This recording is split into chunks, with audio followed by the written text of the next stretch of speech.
parole aux associations. Benoît Autier, bonjour. Vous êtes responsable de la communication aux associations familiales catholiques et vous nous parlez aujourd'hui du congé de naissance. Selon vous, est-ce que cela est une bonne nouvelle pour les familles ?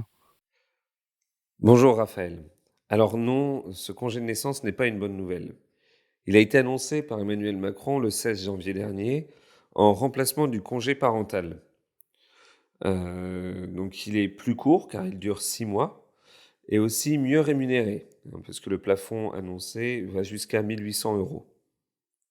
Et un autre objectif avancé serait de ne pas éloigner trop longtemps les femmes du marché de travail. Alors précisons déjà que le congé parental, donc le congé actuel, peut être pris pendant 2 ans, puis éventuellement 1 an supplémentaire pour l'autre parent.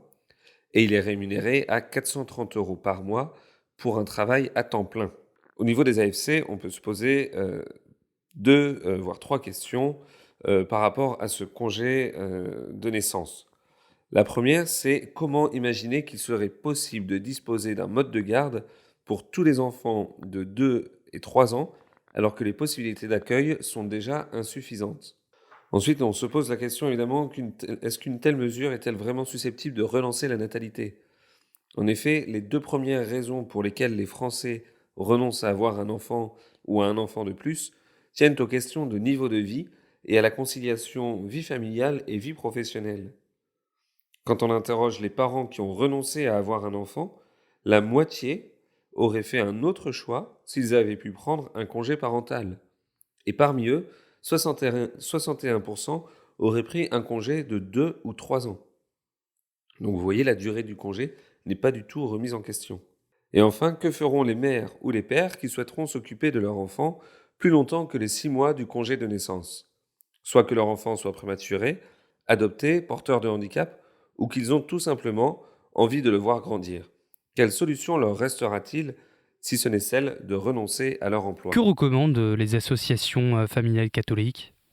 Alors, tout d'abord, en attendant que le dialogue annoncé par les partenaires sociaux et l'UNAF ait réellement lieu, nous, les associations familiales catholiques, demandons à ce que des travaux sur les raisons du renoncement à avoir un enfant, l'écoute des attentes des parents en matière de conciliation vie familiale et vie professionnelle et une étude d'impact de la réforme envisagée soient mises en œuvre.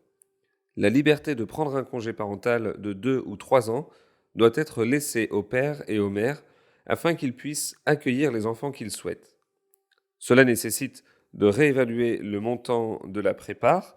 Donc la prépare, c'est la prestation partagée d'accueil de l'enfant, qui est actuellement à 430 €, et on souhaiterait la réévaluer à au moins 1 000 € par mois.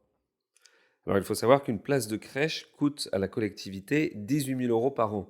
Alors nous demandons donc la possibilité de prendre librement par l'un des parents un congé parental court de 6 mois à 1 an, rétribué à 75% du salaire, et éventuellement un congé parental long des 1 an aux 3 ans de l'enfant, indemnisé au minimum à 1 000 € par mois. Merci beaucoup pour votre intervention, Benoît Autier. Je le rappelle, vous êtes responsable de la communication aux associations familiales catholiques.